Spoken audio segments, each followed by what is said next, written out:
with you and tell you what God's done for me. You see, I was raised in the church. I got saved at 7 years old, filled with the Holy Ghost at 12. I got called to preach when I was around 13 or 14 years old. I started going around preaching and everything, and I don't know, I thought maybe I missed the call, so I started running from the call, and about around 15 or 16, I started hanging with the wrong crowd, getting mixed up in all the wrong things. I mean, I didn't do drugs, I didn't drink or anything like that, but I did try smoking and found out that really wasn't for me.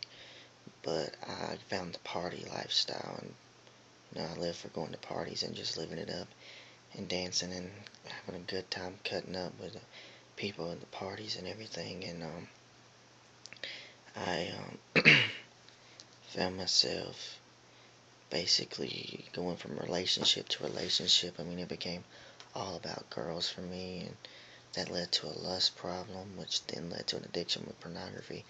That basically, it took control over me. I found myself on the computer looking at images even when I didn't want to be doing it. I'd still be doing it. And, then all of a sudden one day, all those friends, they just quit showing up because, money is running out, and they claimed they had, better things to do than hang with me and everything. And, you had all that kind of stuff. I had some who, just didn't want to hang with you no more, and some who just said they had their own problems, so they had to dip out and everything. And, all of a sudden the girls were gone, and like I said, the money was gone, and things were getting rough at home with the parents disagreeing all the time. And, so the devil told me, he's like, you know what, all that's your fault. Friends, they don't like you. They never did. He said the girls really didn't like you. He said you ain't got any money, and your parents are fussing and fighting, and that's your fault. Doesn't nobody love you? Doesn't nobody care about you? You're worthless. You're horrible. And, I was like, well, yeah, I guess that's true. And so I started giving in to that lie, and he told me, you know what, the world and everything else will be better off without you. He said, you just need to go ahead and end it. So I said, yeah, you're probably right. So I grabbed the nearest thing to me I had in my room, because I was ready to end it. So I pulled out a pocket knife I had, and it had a really sharp blade, because I wanted to make sure it was something that would get the job done. So I grabbed it, I flipped it open, placed it next to my wrist, ready to go ahead and end it, when I heard a voice telling me to stop.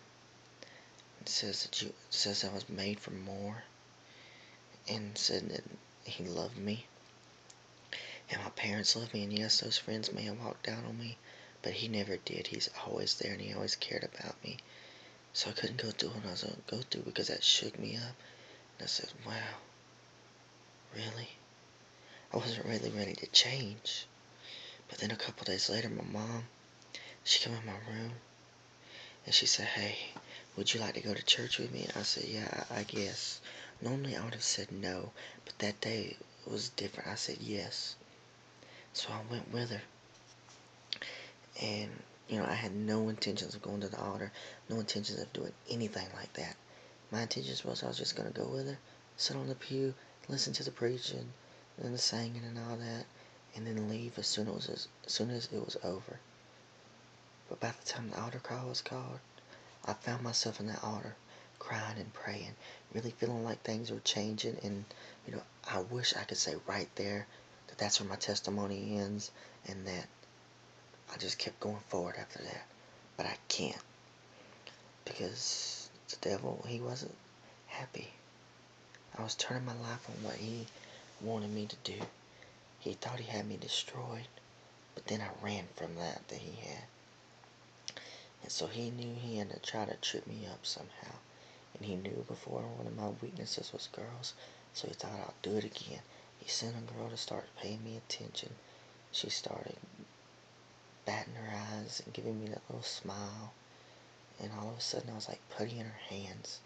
And I was more concerned with her than I was church. Yes, I was going to church, and I was acting like the Christian on Sundays and Wednesdays, But I was doing my own thing every other day, talking to her more than I was reading, and talking to her more than I was praying. She become my priority. It was like I put God on the back burner. And so, eventually, I was more concerned about a relationship again instead of being concerned about the one that really mattered. And so one night we went to the church visiting, and I heard the pastor there preach, and he preached this message that I don't remember what it was, but I just know it gripped at my heart. And by the time he called the altar service and called for the altar call, I found myself getting up out the seat and going, and I was crying in the altar while God was saying, okay, you gotta be serious now, or either don't be. It's your choice. Are you for me or not? And so I decided I was going to be serious, and I started making changes in my life, and I decided it wasn't worth doing all those things anymore.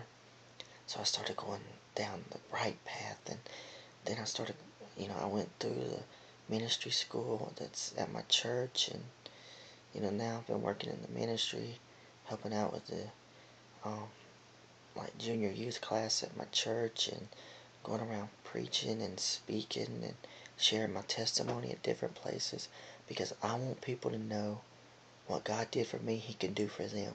So if you're watching this, whoever you are, wherever you are, if you need Him, I want you to know He can make a change in your life. You haven't went too far. You haven't done anything that He can't forgive you of. He's ready if you're ready. And I know that if He can do it for me, He can do it for you. And I just want you guys to know I love y'all and God bless y'all. And I really hope that somehow this touches you. Thank you and God bless.